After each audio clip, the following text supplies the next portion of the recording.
Hola, hoy es sábado 28 de mayo de 2022, día de nuestra habitual reunión de coordinación editorial en Jugo de Caigua. Aquí estamos, Mariela Noles Cotito, Hugo Ñopo, Alberto de Belaunde, Timi Cochea y quien les habla, Gustavo Rodríguez. Pronto se irán sumando Alejandra, Natalia también. Dante Trujillo está de licencia, está trabajando en un proyecto muy bacán al sur del Perú. ¿Qué tal? ¿Cómo van? Los veo bien. Yo saliendo del COVID, ya estoy oficialmente fuera, y bien, felizmente no me dio fuerte, no tuve fiebre, nada. Así que contento de volver. Ahí Natalia Sobrevilla acaba de entrar, también desde Londres. ¿Qué tal, Nata? Muy bien, ¿qué tal? Estoy fuera de Londres, estoy camino a Brighton, así que mando saludos para todos. A Brighton. Ya me llegó tu artículo de esta semana, Nata. No sé si de repente quieres ser la primera en hablar de él. Ya, sí, bueno, les cuento, estoy hablando sobre la tragedia del Archivo General de la Nación, que una vez más está con orden de desalojo y no sabemos qué va a pasar, ni con los documentos, ni con el archivo. Y bueno, es un problema que tiene más de una década y tiene un espacio que ya le corresponde, pero que no hay ningún tipo de acción de parte del Estado de realmente hacerse del problema y solucionar el problema, ¿no? Estamos hablando de los documentos de toda la historia de la nación peruana. Es realmente una tragedia. Es como perder la memoria de golpe, sí. Pero yo me Sí, además, acuerdo, perdón, además no hay solución a la vista. pero es increíble, yo me acuerdo cuando Cinesio López era director de la Biblioteca Nacional, que tenía que mendigar para construir el nuevo local, o sea, literalmente con su latita. El tema era Biblioteca Nacional y Archivo General, porque independientemente del litigio, es un muy mal local. O sea, digamos, no Siempre ha cumple con sido los... muy mal local y es por eso además que la parte más antigua de la colección colonial, la colección histórica de Colonia, está ahora en el Correo, pero ese edificio del Correo también se está cayendo a pedazos. Y eso Y es fue increíble, porque perdón, fue una medida temporal hace más de una década. Son casi 15 años desde la inundación por la rotura de tuberías en Palacio de Justicia, que se sacó temporalmente la colección más antigua y más valiosa, y ahora está en otro edificio que también se está cayendo a pedazos y también es una ruina. y en términos presupuestales, no es tan caro. O sea, o sea, a ver, coges es una bicoca digamos, para la gente del MEF, ¿no? Es impresionante porque esto, digamos, la parte más crítica tiene 10, 15 años, pero esta es una discusión que tiene por lo menos 20, ¿no? Por lo menos, si no más. Si no más. Entonces, es impresionante en fin. Yo creo que Bueno, además tenemos el archivo tiene ya un terreno en Pueblo Libre, ya tiene un edificio diseñado, ya tiene por lo menos 4 expedientes técnicos e incluso ya tiene una partida presupuestal asignada desde el gobierno de Vizcarra, pero no se ha hecho una cosa. yo creo que la raíz del problema está en que no somos conscientes de por qué es importante tener un archivo No, y además de a la nadie le nación. importa. Los papeles son la cosa menos fotogénica del mundo, aún menos fotogénica que los libros. ¿El archivo depende del Ministerio de Cultura natado de quién? Del Ministerio de Ah, Cultura. ¿cuántos ministros de cultura han habido en los últimos 10 años? Innumerables, desde que ha tenido ese problema. Además, ese problema se origina en el segundo gobierno de Alan García. Y el único que más o menos se compra el pleito es Humala, que le da el terreno, que le hace los planos, el concurso. Hay un concurso internacional para el edificio y aún así seguimos en nada. Y Nata, Humala es ya varios presidentes que han pasado desde entonces. ¿Ah? bueno, tu frustración como historiadora y como ciudadana se nota en el artículo, yo creo que es bien claro. Te lo acabo de enviar, Nata, Ya, ya gracias. Ahora llegando a revisado. Brighton veo de grabar. Más Brighton. bien me despido de todos ustedes Pero y me espérate voy un al... ratito antes Espérate, de espérate, decir voy que a tomar foto, que ¿Qué estamos es todos... esto? ¿Qué es esto? Yo vuelvo y tú te quitas. O sea, ¿cómo o Bueno, Me sea que llama el mar, Dante. Estoy camino a la costa. este te es el llama juego de las Marx, sillas. quizás? Este, Oye, te prometo que ahora sí te voy a... Mañana te mando lo que ya sabes. Ahora sí te lo mando, ¿ah? Mañana dicen, Eso mañana. suena a estudiante asesorado de tesis. ¿No, Mañana Nata? te Sí, más o... pago, mañana te pago. Ya, sí, sí, sí. Te perfecto. mando mi Pero tesis, te bueno, No, mando no, mi en serio, tesis. ahora sí, ¿ah? Ya, antes muy de que bien. vayas, Ahora sí te Nata, yapeo. déjame decirle a la gente que está Ya viendo veo, esto sí. que vaya a comprar su tinca o que vaya a comprar su lotería en Miami porque es la primera vez en mucho tiempo que estamos absolutamente todos. Muy bien. Foto. Así es. Ya, Bueno, Foto. ¿ya tomaste? Ahí está. Bueno, saludos a todos, ya nos vemos la próxima. chao, Chao, Chao. Nata. Natalia. Chao. Chao. Dante Trujillo desde Tacna. una ciudad, claro, De la clandestinidad también. sí. La Dante, la gente se heroica. pregunta por qué no apareces, qué ha ocurrido. Creo que la gente olvida. Timmy Bueno, no ha querido compartir las quejas airadas de mucha gente, no voy a decir aquí, que se arrullaba este, con tu voz. De mucha Oye, sintonía femenina. La fuera de cosas, sintonía femenina lo... un par de amigas sí me han mencionado, ¿ah? Como, oye, bacán los invitados, pero, ¿y Dante? Así bueno, es. ya no Las falta mucho seguidoras para el regreso. femeninas están... No falta mucho para el regreso. Mariela, te saludo por aquí. Qué bueno que estés. O sea, por más que no me haya estado muy presente, porque estoy ocupado en un proyecto que tengo que acabar pronto, he seguido muy de cerca tu incorporación y me alegra muchísimo de que estés con nosotros. Ojalá que tú también, que tú también estés contenta. Y bienvenida en lo que a mí me toca, ¿no?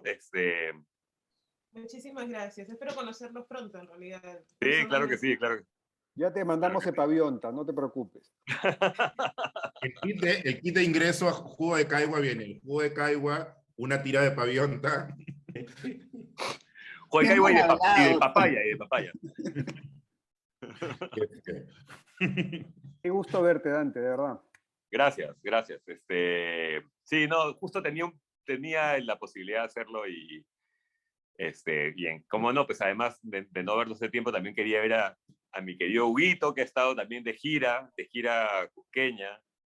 Y bueno, yo en realidad de puro sapo, porque no tengo nada que proponer, porque yo igual esta semana, hasta el fin de semana del 12 de junio voy a estar encerrado en esto, más allá de lo que he venido a hacer a Tacna. He venido a trabajar en el proyecto para los que no saben, en el proyecto de inventario de la biblioteca de Jorge Basadre, que me va a tener 3 meses aquí. Pero el rush en el que estoy trabajando acaba el 12, así que a partir espero que la semana del 10, esa, 12, 13, 15, 16, ya estar de vuelta. Sí, claro, me encanta, los extraño. O sea, extraño escribir también esa columna, ¿no? Así que esperemos que todo se cierre y volvamos a la normalidad. Bueno, Dante, imagino que no tienes tema, tú estás con la cabeza en otra cosa ahorita, lo sabemos, pero bueno, ojalá puedas conseguir a alguien, un invitado, mantengas el nivel de los invitados, ¿no? Como Carol Harrison, por ejemplo. O no, o si no, ya sabes, ¿no? Tus recomendaciones que siempre son bienvenidas. Bueno, imaginas bien, no tengo tema.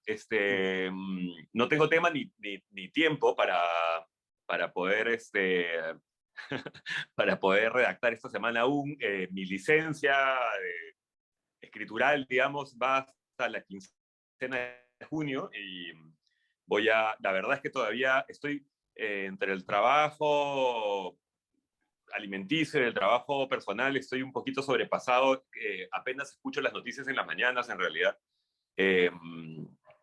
Y me basta para estar al día. O sea, me sobra más bien para estar al día, pero sí, voy a convocar, como ya es usual, a alguien.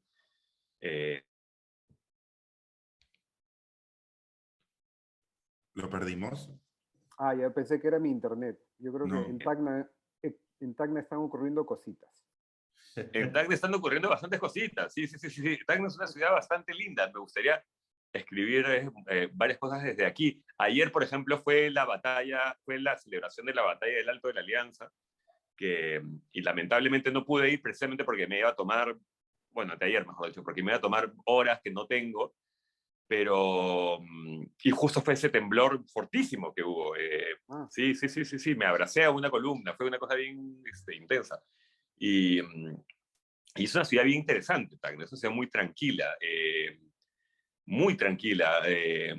me gusta hasta ahora. Y hay un tema que también quiero investigar un poquito, que es que yo hace 20 años vine a escribir para Somos una crónica sobre la colonia pakistaní que había aquí, que como algunos quizás recuerde, cuando fue la ley de Fujimori de importación de carros usados, los pakistaníes musulmanes tienen el mercado de los carros usados en el Pacífico. Entonces, ellos se apoderaron del Cepicos, digamos, aquí en Tacna, y era una locura. La vida de... O sea, habían miles, literalmente miles de musulmanes aquí en Tacna, que es una ciudad muy pequeña. Entonces, vine a escribir hay una mezquita que la tengo aquí a la vista, que creo que es la más grande de Sudamérica o algo por el estilo.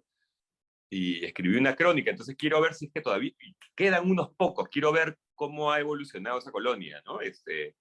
Sí, eso por un lado, y por otro lado, el mismo trabajo que estoy haciendo en la biblioteca de Jorge Basadre, pues da para hacer maravillas también, ¿no? Entonces sí, seguramente tendré cosas que reportar, sí, el reportero de Tacna. Buenísimo. Algo que El yo, reportero de la historia, el reportero de la historia. hay Así que, un museo de trenes, creo que ahora está cerrado, sí, porque siempre he querido ir, sí. es bien chiquito, ¿ah? Es el Museo Ferroviario, es aquí Ujú. bastante cerca. El que es lindo, Ale, si te gustan los trenes, es el de Puerto Eten. Ah, sí, también. Ujú. Tampoco he ido, pero O sea, lindo es un decir, ¿no? Todo es así como un poco cochambroso, sí. pero hay más trenes ahí. Ese sí me he metido, porque incluso también está prohibida la entrada ahorita, no sé por qué vamos a Ujú, hacer. sí. Así es, pues, amiguitos. En Gracias, verdad estoy aquí por Dante. el gusto de verlos y escucharlos, ¿eh? Se agradece mucho.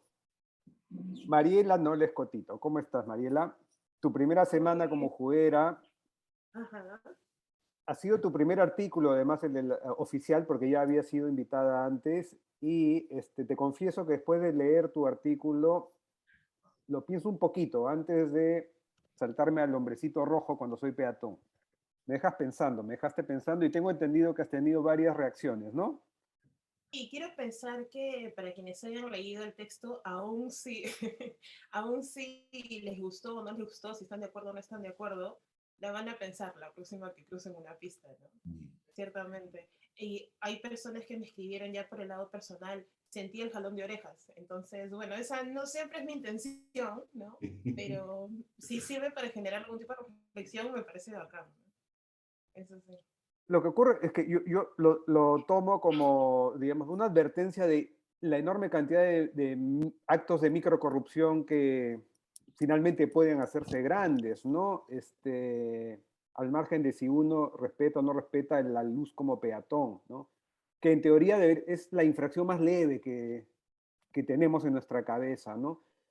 Pero me gusta que nos pongas en guardia, ¿no? Que nos pongas alerta sobre eso. Ok, chequea no solamente esto, sino todo lo demás que puedes estar cometiendo, ¿no? Yo lo tomo como eso. Sí, No sí, me voy a sí, ofender. absolutamente. No, y absolutamente. Yo creo que esa va a ser la idea también en otras columnas, no necesariamente la siguiente, pero es traer estos pequeños, poner la luz, ¿no? Sobre estos pequeños actos que hacemos todos los días, ¿no? Que de repente no evaluamos como negativos o no le damos la perspectiva, la dimensión que tienen, porque son pequeños, porque no afectan a nadie más allá de nosotros, etcétera, etcétera, ¿no?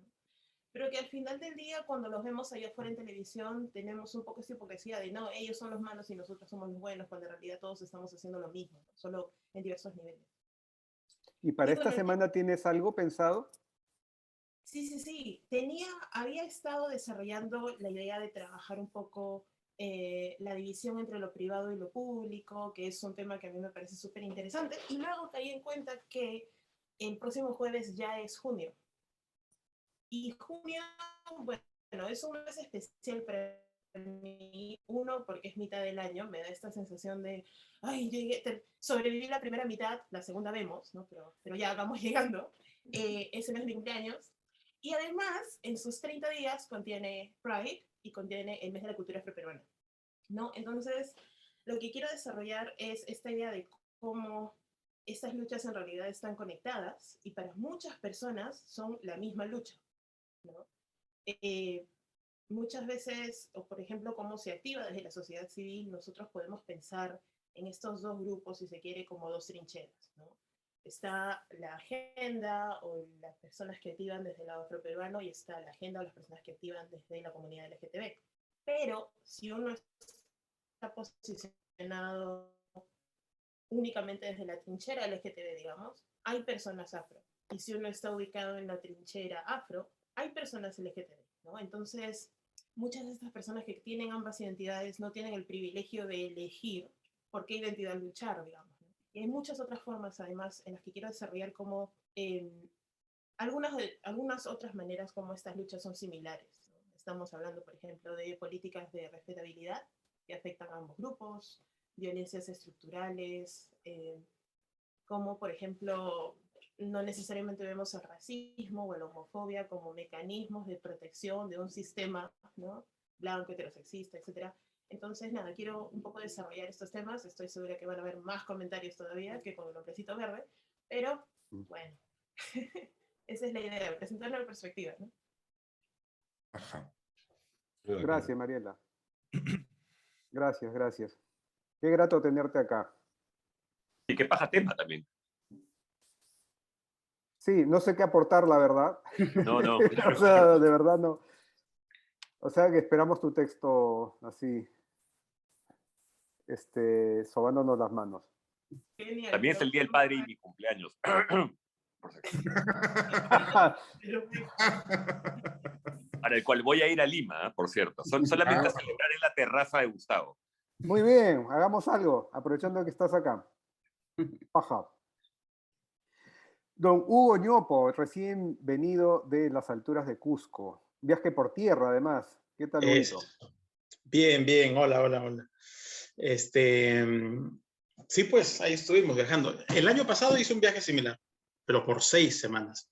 Ahora hicimos un poquito más corto por 3, pero un poquito más diverso también, porque estando en Cusco bajamos al Manu, estuvimos por la selva, por ahí un poco de frondosidad, y después nuestro camino de regreso fue diferente. En lugar de tomar la ruta estándar, la que toma 2 o 3 días, hicimos una suerte de jota, ¿ya? Pasando por Arequipa.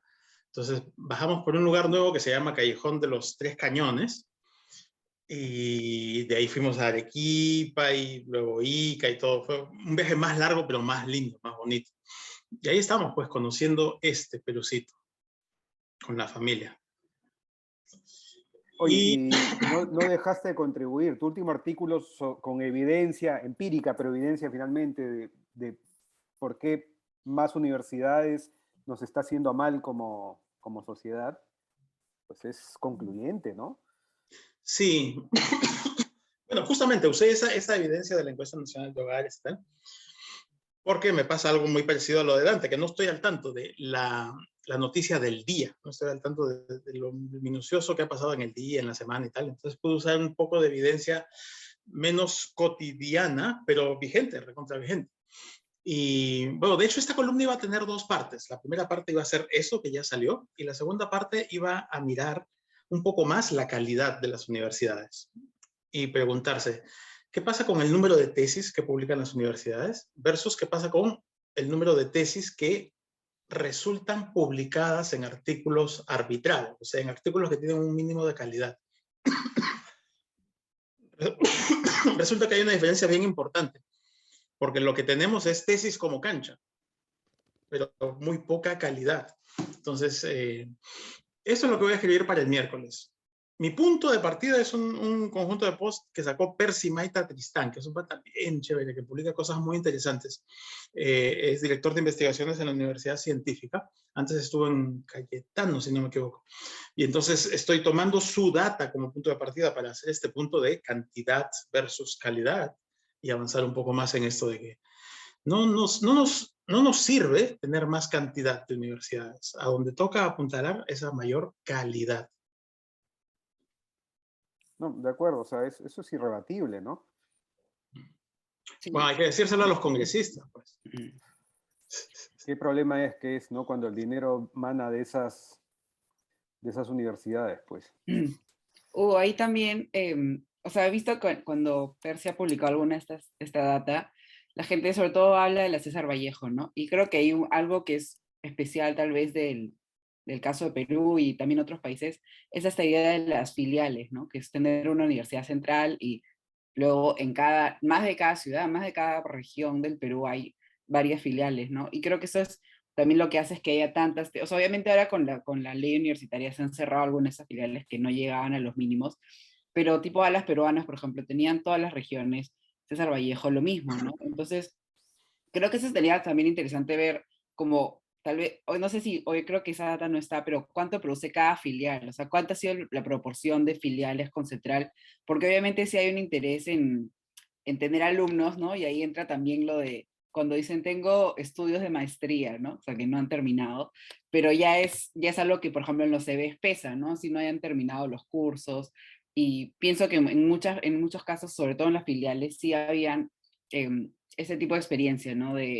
No, tampoco daban todos los cursos, a veces el programa se queda a la mitad, ¿no? O sea, lo digo a amigos míos que estudian, por ejemplo, muchas universidades tenían filial en Piura, que obviamente es una ciudad grande, pero luego en Sullana también, o sea, ¿cuál es la demanda en Sullana, por ejemplo, ¿no? O sea, está súper cerca a Piura, entonces el nivel obviamente no iba a ser el mismo, y creo que eso es algo que se habla, pero no con datos tampoco, ¿no?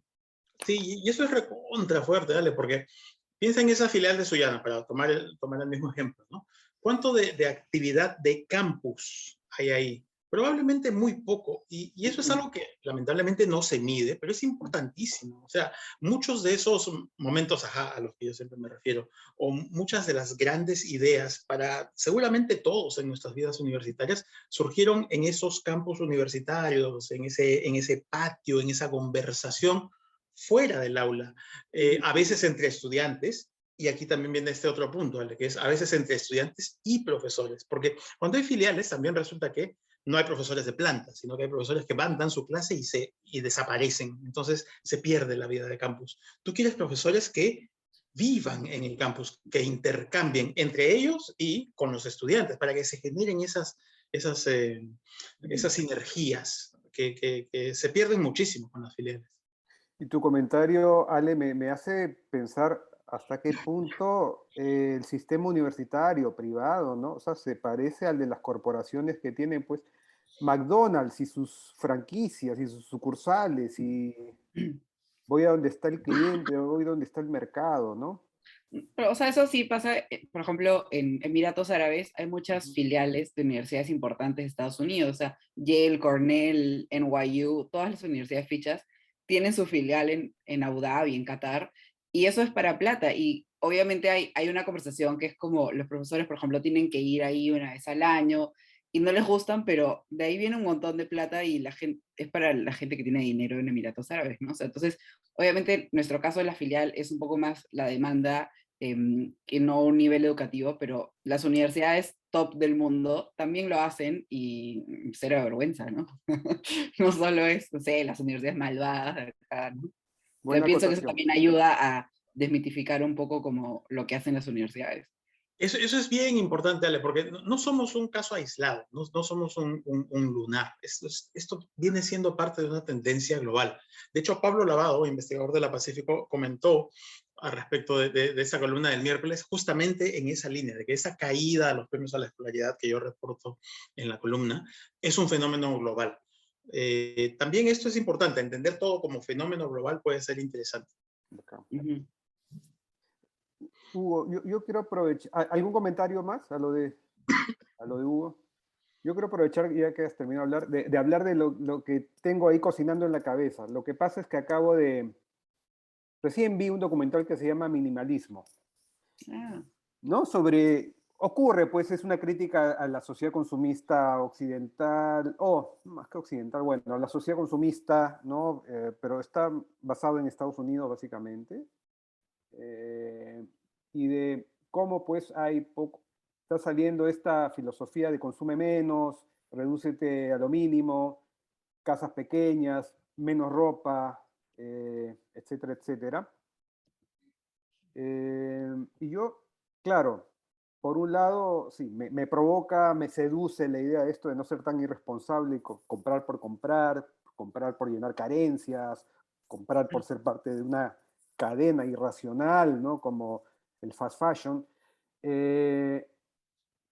Pero claro, estamos en Perú, un país donde no necesariamente, donde quizá no se esté sobrecomprando en general. O sea, tenemos índices de pobreza pues mucho mayores que los de una sociedad más desarrollada económicamente. Eso por un lado, haciendo esa salvedad. Pero por otro lado, Hugo o el resto, ¿qué tan dogma es el hecho de que, caramba, si queremos que la economía siga dando vueltas, necesitamos a la gente comprando constantemente? O si el exceso de compra puede ser ya contraproducente, como lo dice este documental.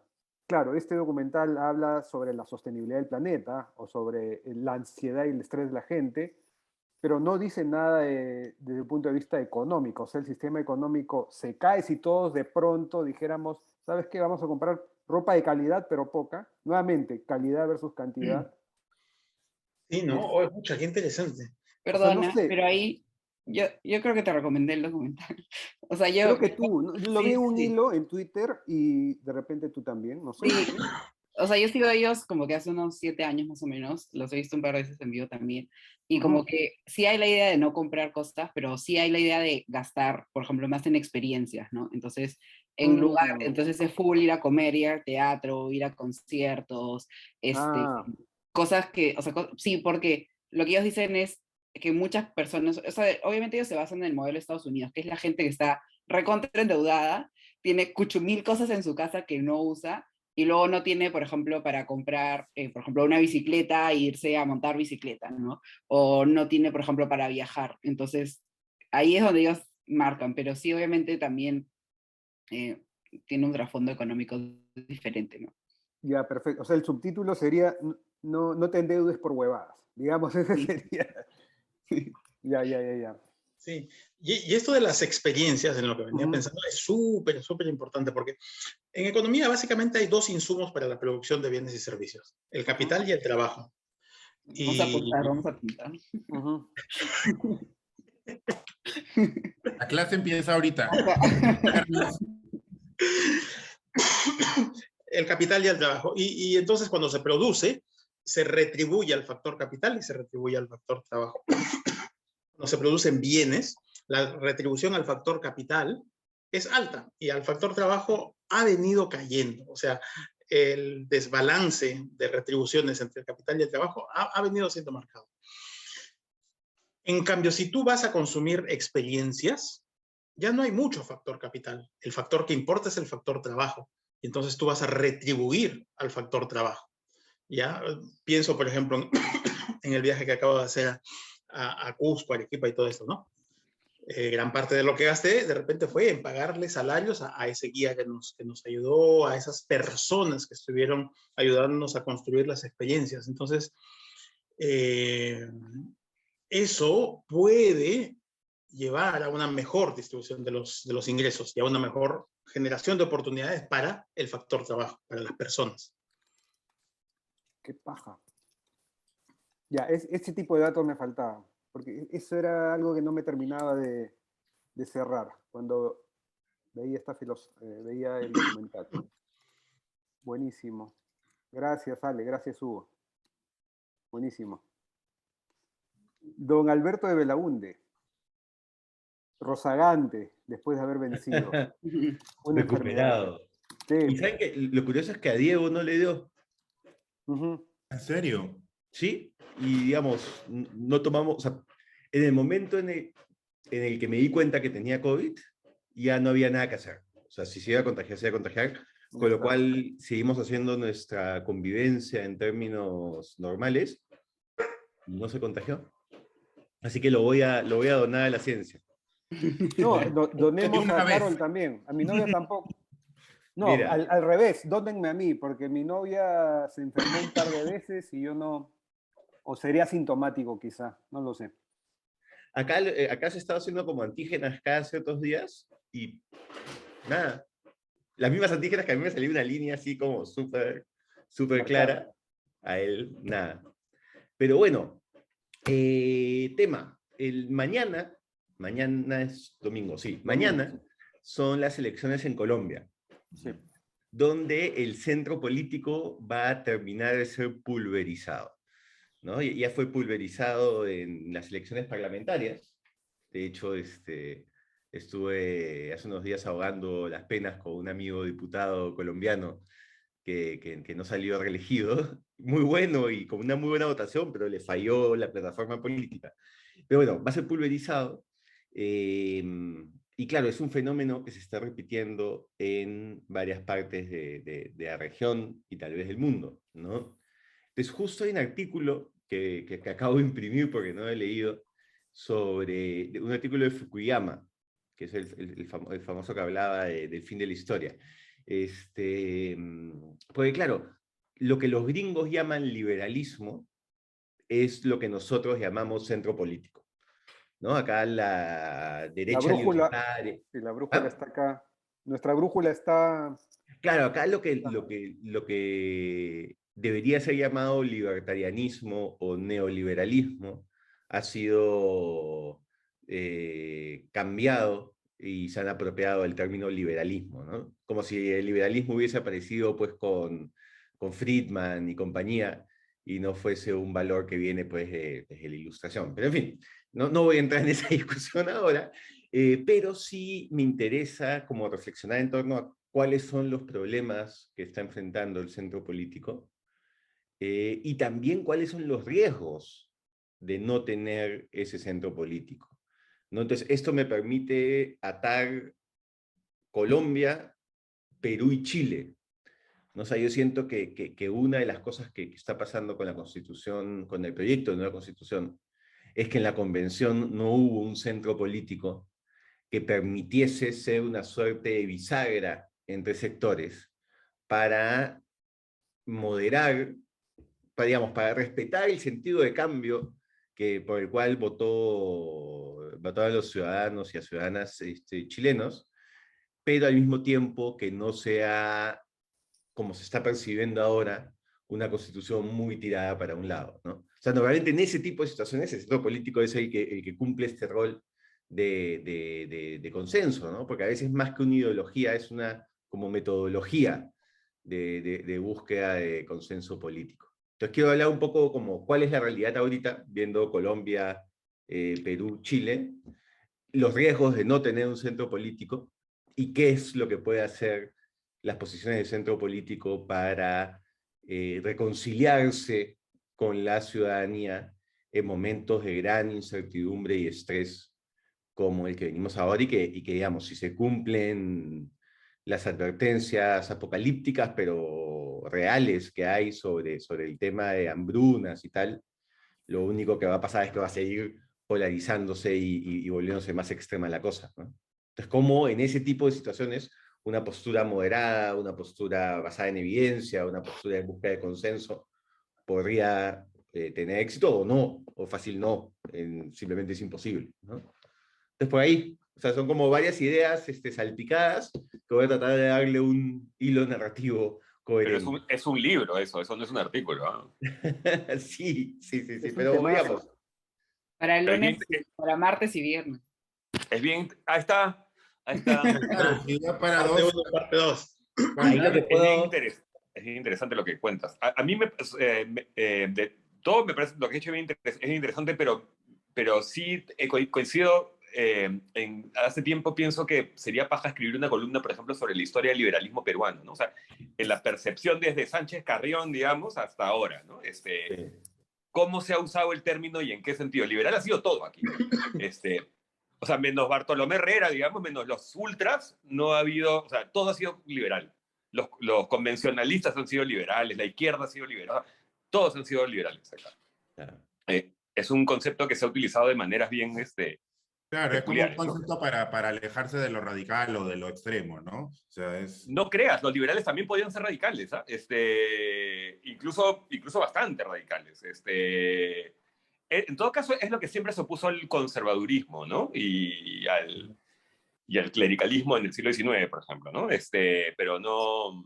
a lo convencional. Pero podías, o sea, por ejemplo, al mismo tiempo, Pardo y Ureta eran liberales. Ureta, por supuesto, más, pero los dos eran liberales. Y Fernando Casós, que era el presidente de los Gutiérrez, también era liberal. Pero él era de izquierda. O sea, todos eran liberales. O sea, liberales eran cualquiera que no sea conservador. Claro. Y claro, ahí sí se separaba un poco los que tiran más a la derecha, más capitalistas, digamos, ¿no? Como los civilistas. Y habían los liberales de izquierda, pero todos eran liberales. O sea, todos los que no fueran conservadores eran liberales. Sí, Son otros ejes, nada más. Son otros ejes en el diagrama. Sí. Sí, es interesante. Bien paja lo que cuentas, Alberto. ¿Eh? En verdad, me parece interesante. No, es tremendo. Y lamentablemente, como vienen en los tiempos actuales, las proclamas inflamadas son las que finalmente generan más atención de la prensa, más retuiteo, mientras que la palabra calma no genera pasiones. O sea, ¿no? Ese es el drama de la moderación. Nunca es una noticia que se logre consenso en el Congreso para un tema positivo. Siempre va a ser noticia el enfrentamiento. Exactamente. ¿No? Ese es el gran drama. Entonces necesitamos un moderado rockstar, o sea, ese tipo de personalidades. O sea, Y mientras no salgan... está atentado, pero digamos, no me da la energía a escribir un artículo en defensa del viaje a la India de Cabero, Sigrid y Rosángela Barbarán. Esos viajes son bien importantes. Yo también creo, Por dos cosas, o hasta tres. Una, porque sí es cierto que te permite sustraerte un poco de la coyuntura en un trabajo donde 24/7 estás inmerso en la coyuntura. Y eso, digamos, hace bien desde el punto de vista de salud mental. Segundo, te permite dejar de mirarte el ombligo un rato también.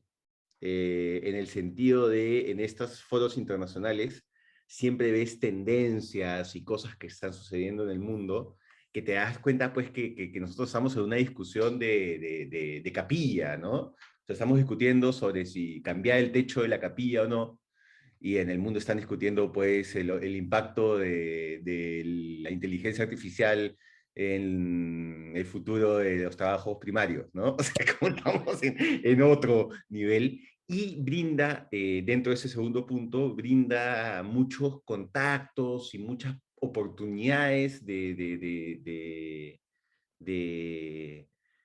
acceder a recursos. Pero tercero, que yo diría que es una de las cosas más importantes, es que la relación de estos tres congresistas, que son tres congresistas que se han peleado más de una vez, sobre todo con Sigrid, no va a ser la misma que era antes del viaje que después del viaje. Y a mí me ha pasado, ¿no? O sea, yo con un congresista que me peleé el primer año del Congreso, un fujimorista, me peleé de manera atroz, al punto tal que si nos cruzábamos por el pasillo no nos saludábamos. Coincidimos en una capacitación que hizo el Congreso de Estados Unidos y estuvimos unos días en Washington. Nos volvimos amigos, una relación muy cordial, y nunca más nos volvimos a atacar ni en público ni en privado, y nos volvimos puente. En momentos de gran crispación o de falta de consenso, estamos como que, oye, ya, a ver, ¿qué es lo que está pasando? ¿No? Entonces, generó un vínculo de confianza que si no hubiésemos tenido esa oportunidad de compartir esta experiencia, no sé si se hubiese generado. Entonces, sobre todo además estos viajes que no tienen ningún tipo de costo al erario nacional, y que yo sí creo que es una actividad de representación, ¿no?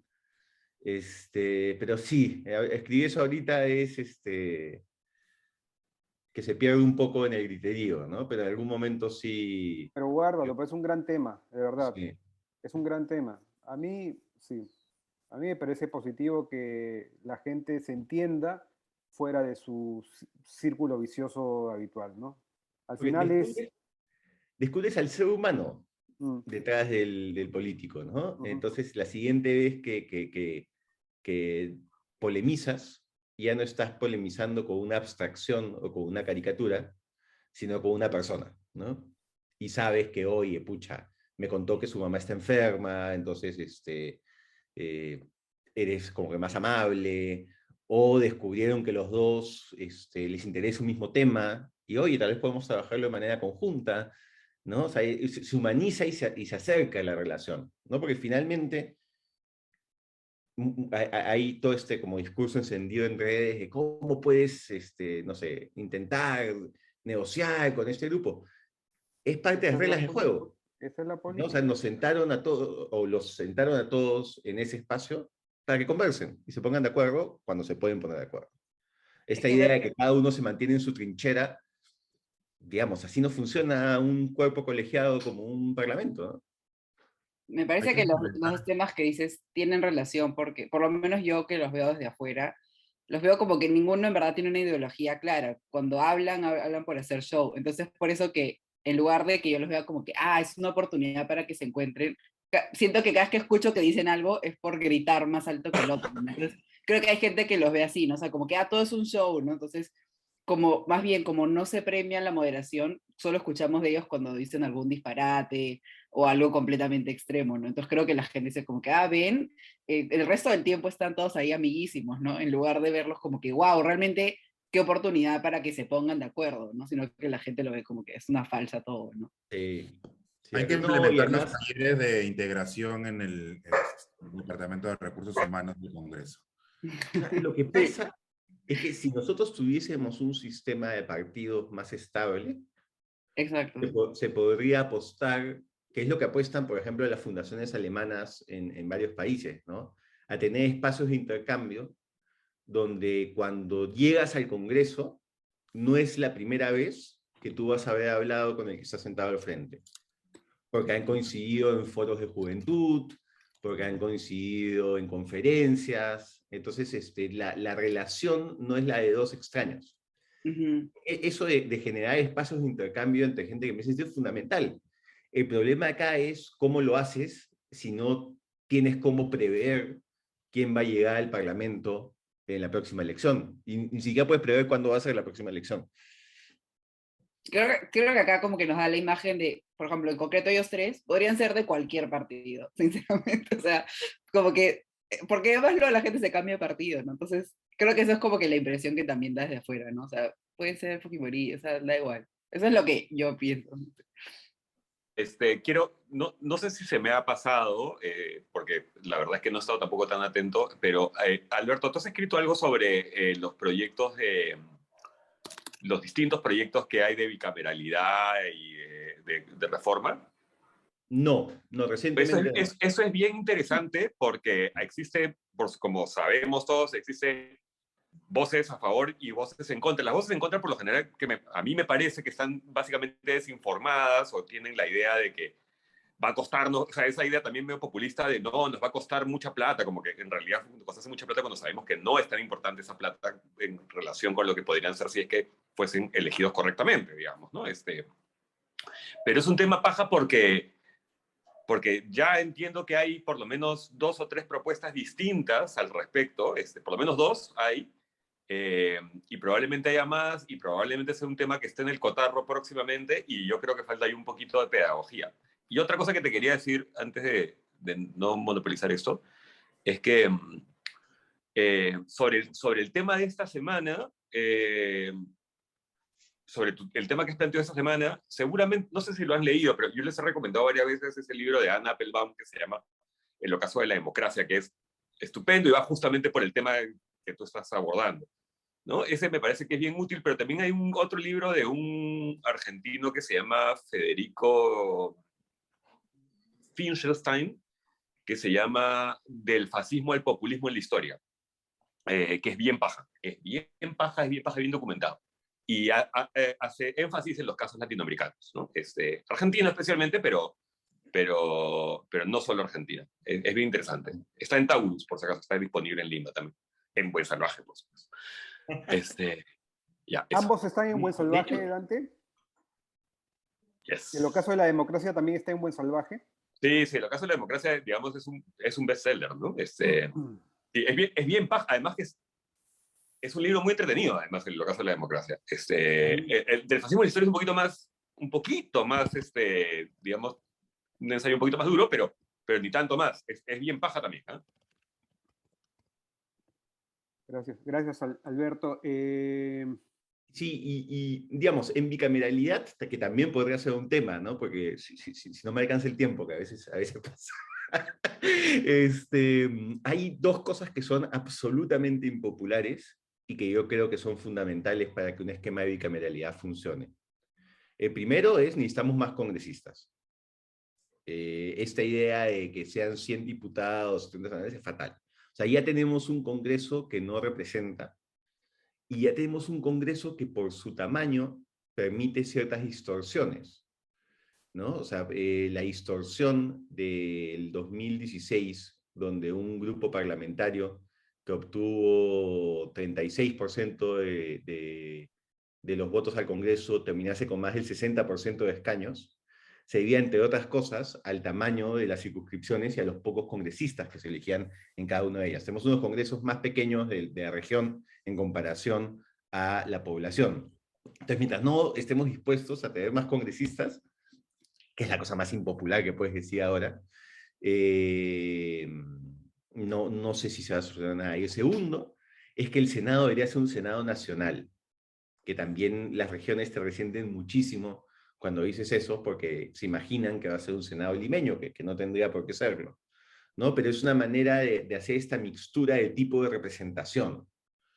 Y los temas que ve el Senado deben ser temas nacionales, donde lo que prime sea una mirada de las fuerzas políticas y no una mirada territorial del interés específico, geolocalizado, que yo llevo a un espacio institucional, ¿no? Y por supuesto ahí hay que pensar también en escaños para comunidades indígenas y otra serie de como medidas que resultan muy interesantes, pero yo creo que un Senado que no tenga esos dos elementos, tal vez igual va a ser mejor que lo que tenemos ahora, que digamos, la valla está bastante baja, ¿no? Pero creo que son clave. Y sería súper bueno también como dar esa respuesta, oye, pero va a ser muy caro, a decir, oye, ¿cuánto nos cuesta un congreso tan malo como este, ¿no? O sea, sin duda va a ser más barato cualquier medida que podamos implementar a darnos el lujo de seguir teniendo este congreso. Pero Albert, ahí ya tienes otro artículo, un artículo impopular, así en el título. Tienes dos viernes ya. Ya tienes dos, o sea, no, o sea, mira, el de los 3 congresistas que dejaron a la India, tenlo presente definitivamente, o sea, y este último también, o sea, tenlo en tu lista de... Sí. Sí, tal vez escriba sobre lo de bicameralidad. Voy a ver también el resultado de Colombia mañana y a ver qué pero nos has mandado 3 pepasas, o sea, 3 pepas has traído acá para a discutir. Y creo eso que, pasa claro, cuando, la de Colombia... cuando te la comes. Perdón. La bicameralidad la he traído yo, ¿ah? Entonces me corresponde que salga el viernes, ¿ah? Corresponde que salga el viernes. Es mi tema, es para el viernes. Es verdad. Dante Trujillo trajo el tema. Gracias a ambos. Alejandra Ruiz León. Hola, yo rápidamente voy a escribir sobre los casos de COVID en los colegios. Justo pregunté en Instagram, yo tengo como 200 mensajes por leer, pero sobre cómo no ha habido un pico de casos en estudiantes, como se esperaba. Obviamente la gente va a decir, ya, pero se abrieron los colegios cuando ya no habían casos de COVID. Sí, pero al mismo tiempo también vemos, o sea, una de las ideas por las cuales se pedía que se hagan las clases antes era que se sabía que los colegios no iban a ser lugares donde se iban a contagiar masivamente, ¿no? O sea, nadie decía, no te puedes contagiar en el colegio, obviamente, pero la idea era que no es que todo un colegio se iba a contagiar, ¿no? Entonces, viendo un poco lo que me cuenta la gente, ¿no? Sí ha habido obviamente casos en todos los colegios. Lo que se hace es, hay un caso en una clase, se cierra la clase, pasan online por 5 días y vuelve la clase online, ¿no? Esto obviamente es un wishful thinking, ¿no? Porque obviamente todos los niños de esa clase no se van a hacer pruebas. En Perú las pruebas siguen siendo caras, o por más que hay gratis y que ahora, bueno, son más accesibles, no tenemos la costumbre de ir y hacernos la prueba pues, todas las semanas. Entonces, sí, pues una medida, pero tampoco es como que realmente no puedes saber si es que todos los niños no se contagiaron, pero por lo menos no presentan síntomas, no hay clases de niños con todos contagiados. Los colegios tienen sus propios protocolos. Y entonces tengo que ver las cifras de cuántos niños han tenido COVID en los últimos meses, que esas cifras sí están de forma pública. Y lo que más o menos me dicen es que ha habido muchos picos después de las vacaciones de mayo, ¿no? Y también otros, o sea, porque ahí sí, claro, obviamente hay más cumpleaños, ¿no? Entonces lo que muchos papás que me están escribiendo, mamás, profesoras, me dicen, sí, en el colegio en sí es más fácil tener medidas, ¿no? Porque se abren las ventanas, los niños usan mascarillas, tienen que firmar algunas declaraciones juradas sobre si tienen síntomas o no. Pero me dicen, pero luego el sábado están todos en el mismo cumpleaños y ahí no hay mascarillas, no hay nada, ¿no? Entonces, como que, o sea, es la vida, ¿no? O sea, es más abierto, pero sí en general todo, o sea, cuando ha habido estos casos, y es algo que me gustaría hacer hincapié en mi columna, cuando había estos casos y se ha vuelto a la virtualidad, los papás no dicen, ves, nunca debimos volver a clases, sino que todo el mundo asume como que esto es parte del nuevo sistema, ¿no? Entonces, no es que no ha habido como que una un nuevo movimiento de cierren los colegios, ¿no? O sea, nadie quiere que cierren los colegios, ¿no? Entonces esto sí refuerza la idea de que no se debieron haber cerrado los colegios durante 2 años, ¿no? Y un poco la idea es como que no tanto que la gente tenía miedo, sino que en verdad los políticos no era prioridad, no era interés, ¿no? Entonces eso es algo que es una sensación que yo veo, que la gente más que preocupada porque sus hijos se iban a contagiar, simplemente como que nadie hablaba del tema, ¿no? O sea, sí se hablaba, pero que no estaba puesto en la agenda, ¿no? Y ahí Hugo también escribió un par de columnas, o sea, lo hemos hablado antes, ¿no? Pero ahora creo que ya después de que han vuelto a clase, como que normal. O sea, es como dos cosas, ¿no? Se mezcla la poca importancia, la poca relevancia que se le da a la educación de los niños, y lo otro es la ignorancia cómo ignoramos las evidencias, ¿no? Porque no había ninguna evidencia que te dijera que los colegios fueran focos, ¿no? Y finalmente esto pues tu artículo lo viene a confirmar. ¿Cómo no le hacemos caso a la evidencia que tenemos en el momento, no?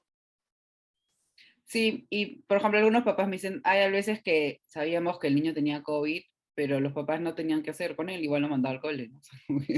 O sea, al final, y profesores que también me dicen, sí, hay unos que tienen COVID, y lo siento al lado de la ventana, porque ¿qué vas a hacer? Tú no le puedes negar a un niño que entra al colegio, o sea, entonces, al final puede haber protocolos, lo que sea, pero la realidad es otra, entonces, también, ¿no? Buenísimo. Sí. Ahora, hay una pregunta enorme, gigantesca, que está ahí y no la priorizamos porque, nuevamente, somos una sociedad que no prioriza la educación. Y es, mira, estuvimos funcionando los colegios, pararon y han vuelto a funcionar. Y están volviendo a funcionar casi como si nada hubiera pasado. Y no nos hemos hecho la pregunta, oye, ¿vamos a recuperar esos 2 años que hemos perdido? ¿Vamos a hacer algo? No hay nada de discusión al respecto. No, va a ser un agujero ahí que seguirá sin tapar, sí. Como que, por ejemplo, más horas de clases, más semanas. Claro, programas especiales, ayudar a los que se rezagaron más. Porque pensemos en ese 4º grado de primaria que se cerró el diciembre 20 y tenía que entrar en marzo 2020 a 5º de primaria, ¿no? Resulta que fueron promovidos automáticamente, su 5º, su 6º, y hoy están entrando a 1º de secundaria, pero en ese salón de clases hay chicos que han podido avanzar algo porque, digamos, leyeron periódicos, lo que fuera, y estaban más o menos al día. Hay otros chicos que tendrán desarrollo de habilidades correspondientes al 6º de primaria, o al 5º de primaria, o al 4º de primaria. Inclusive hay chicos que han retrocedido en sus habilidades. Entonces, en una misma aula están conviviendo chicos con habilidades demasiado heterogéneas, que un profesor no puede hacerse cargo. Y entonces toca pensar ahí qué es lo que vamos a hacer. Y sin poner otro tema complejísimo sobre la mesa, Hugo, que es cuál es la situación de la salud emocional de estos chicos y chicas, ¿no? O sea, no es que, oye, se suspendió clases el lunes, volvimos todos el martes y pues decir, bueno, como estábamos diciendo el viernes anterior, la carga que tienen estos chicos es grande. Yo dicto un curso en el pregrado de la Pacífico, en la Facultad de Derecho, y siempre he dado una encuesta anónima de entrada, con algunas preguntas como para saber más o menos, no sé, si practican, no practican, en qué ciclo están y tal. Y una pregunta que hago es si conocen a alguien cercano que haya fallecido por COVID en la encuesta anónima. Más o menos un tercio de la clase dice que sí. Entonces ya solo ese elemento te está poniendo a un grupo humano que ha sufrido algo grave, intenso en sus vidas, y que el aula no está procesando ni dándole mecanismos para procesarlo. Solo ese elemento, sin contar la incertidumbre, el tema económico, lo que significó no ver a tus amigos tanto tiempo, etcétera, etcétera. Entonces, es toda una generación, digamos, los pandemials, que tienen unas necesidades de salud emocional, que como suele pasar en el país, simplemente se acabará la pandemia y seguiremos como si nada hubiese pasado, y digamos, empezará a salir evidencia de las consecuencias de eso, ¿no? En los próximos años. Sí, yo he tenido esa conversación con algunos negacionistas de la pandemia, porque todo lo que, o sea, por ejemplo, hubo como que había estudios ya de cómo está la salud mental, ¿no? Entonces todo lo asocian con ellos, ¿no? A la cuarentena, ¿no? Como que esto fue causado por la cuarentena. Y yo como, no, hay gente que se le murió sus papás, hay gente que de la nada son huérfanos. Entonces, como que sí hay una afectación de la salud mental, pero no es solo porque nos encerraron, ¿no? O sea, o decidimos encerrarnos colectivamente, ¿no? O sea, sí eso es un factor, pero como no consideran este tipo de trauma, ¿no? Entonces yo siempre me paro, bueno, peleando con algunos amigos que son negacionistas, ¿no? Y en concreto es el tema, ¿no? Sí. Bueno, gracias, Ale. Muchísimas gracias por vernos. Si nos has visto es porque eres suscriptor, y gracias a ti la caigua se sigue licuando. Yo tengo una pregunta, Gustavo, antes de irnos. Quería preguntar a Dante si es que tiene el libro este joven y talentoso escritor. No me acuerdo el nombre del autor, pero el libro se llama 30 kilómetros a la medianoche. Es un tal Gustavo Rodríguez. Un tal Gustavo Rodríguez. Sí. No, sí tenemos uno que se llama igual, pero el autor no es joven. Entonces, no, a lo mejor es un homónimo. El título, quiero decir. Una vieja joven promesa. Del que tienes tú es una vieja gloria. Una eterna joven promesa, exacto. Y me han dicho que además el eterno retorno de la juventud juventud en la promesa, digamos. Así se puede llamar, es la bajada. Pues claro que lo tenemos. Por supuesto que lo tenemos. Muy salvaje.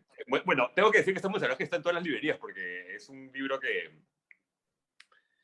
yo lamentablemente me fui antes de que saliera, o de que me llegara, pero he pedido que me lo traigan junto con otras cosas aquí a Tacna, donde lamentablemente no hay librerías. No hay nada. SBS ha cerrado. Entonces he pedido que me manden algunas cositas, pero entiendo que está buenazo, y está en Buen Salvaje, por supuesto, donde todos están invitados a comprarla, pero también está en las más librerías, así que no hay pretexto. O sea, pinta muy bien esa novela, la verdad. Y hemos tenido conversaciones sin leerla al respecto. Pero listo, sí, solamente para reafirmar, no es una joven promesa, ¿no? Muchas gracias, me han convencido de que le cambie el título a 30 kilómetros al asilo. Así será. A 30 kilómetros del asilo. Muchas gracias. Besos a todas, a todos, a todes. Dejo de...